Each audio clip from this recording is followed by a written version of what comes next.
God may have already been rehearsing you for a calling you didn't know existed yet. Think back to your childhood for a second. Not the version you tell people at parties. The real one. The parts that felt strange, too sensitive, too different, too hard to explain.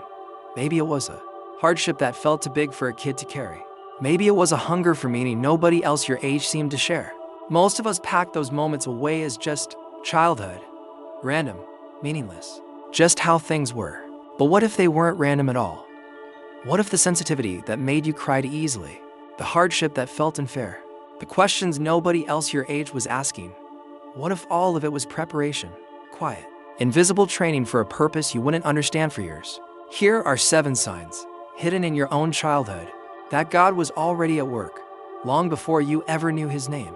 The first sign is an unexplainable pull towards something greater than yourself. Some kids grow up chasing whatever's in front of them, but some kids, even very young, carry a strange, quiet sense that their life is supposed to matter for something bigger.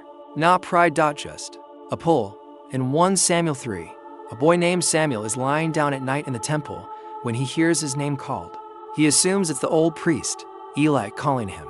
He runs to Eli 3 times before Eli realizes what's happening. God Himself is calling this child, a child who, Scripture says, did not yet know the Lord. Samuel didn't understand what was happening. He just knew something was calling him, and he responded. That's the first sign. If you ever felt, even as a child, that your life was supposed to be about more than the ordinary, that pull wasn't random.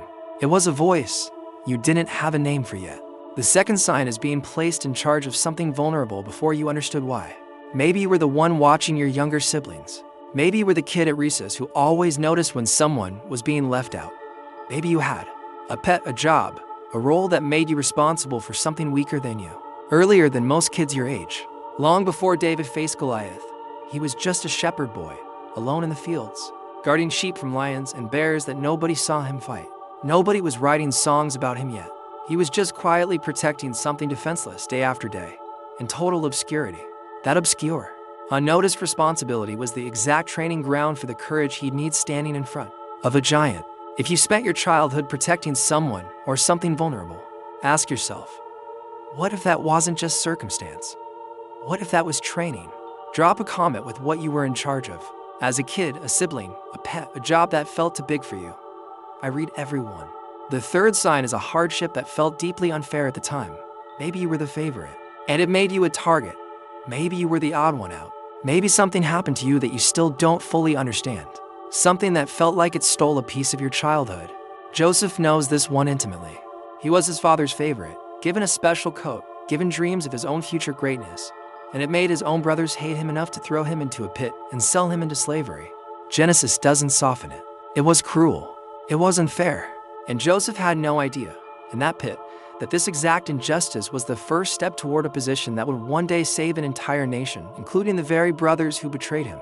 If something happened in your childhood that still doesn't make sense to you, I'm not going to tell you it didn't hurt, but I will ask you to consider, what if the unfairness wasn't the end of your story, but the first page of it? The fourth sign is a hunger for questions most kids your age weren't asking. Some children want the next toy. Some children lie awake wondering, what happens when we die? Why bad things happen to good people? Whether there's something bigger running the whole show.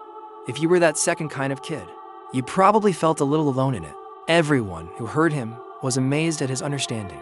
A hunger for deep questions at a young age isn't a phase to be corrected. It's often the very early shape of a mind. God is preparing to seek Him seriously later. Quick question for you. Comment below if you were the kid who asked the questions nobody else in the room wanted to answer.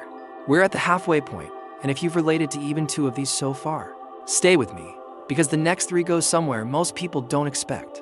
Into the people around you, the dangers you survived, and the parts of you that never fit in. That last one might be the most personal of all. The fifth sign is someone was quietly planting seeds in you.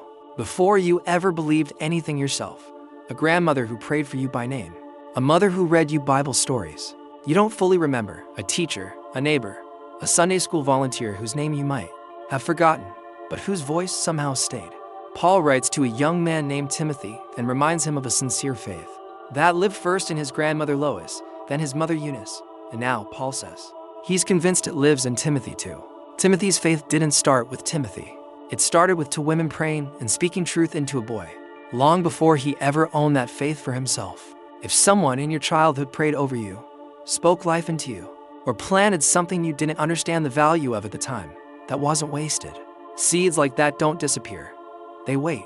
The sixth sign is a moment you were preserved through something you probably shouldn't have walked away from. An accident, an illness, a close call nobody in your family still talks about without going quiet for a second. Something that, looking back, feels like it could have gone very differently. Moses' entire life almost ended before it started. Pharaoh had ordered every Hebrew baby boy killed, and Moses' mother hid him for as long as she could, then placed him in a basket on the Nile, right in the path of Pharaoh's own daughter. Of every place that basket could have drifted, of every person who could have found him, it was found by the one person in Egypt with the power to raise him safely inside the very palace that wanted him dead. That's not luck. That's preservation with a purpose attached to it, even though baby Moses had no idea and wouldn't know for decades what he'd been kept alive for. If you're still here after something that should have ended differently, it might be worth asking why. The seventh sign, and maybe the one you felt the longest, is that you never quite fit in the way everyone else seemed to. Not tragic, not always painful, just a quiet sense of being slightly out of step with your surroundings, even among people who loved you. God tells the prophet Jeremiah something that reframes this entire feeling. Before I formed you in the womb, I knew you. Before you were born, I set you apart. Set apart, not after Jeremiah accomplished something, not after he proved himself. Before he was even born. If you spent your childhood feeling like you were standing slightly outside the group photo, that discomfort might not have been a flaw in you. It might have been the earliest evidence that you were never actually meant to fully blend in, because you were set apart before you had a name for what that meant. Look back at all seven, the pull towards something greater, the responsibility for someone vulnerable, the hardship that felt unfair, the hunger for deep questions, the person who quietly prayed for you, the moment you were preserved, the sense that you never quite fit. None of it was random. It was preparation, running quietly in the background of an ordinary childhood, long before you ever called out to God yourself. So if you're an adult now, still making sense of who you were as a kid, go back and look again. You might find that God had already been writing this story since before you could read. Tell me in the comments which one of these seven hit closest to home for you. And if this gave you a new way of seeing your own story, subscribe, because next time we're going even further back to the parts of your story you haven't looked at yet.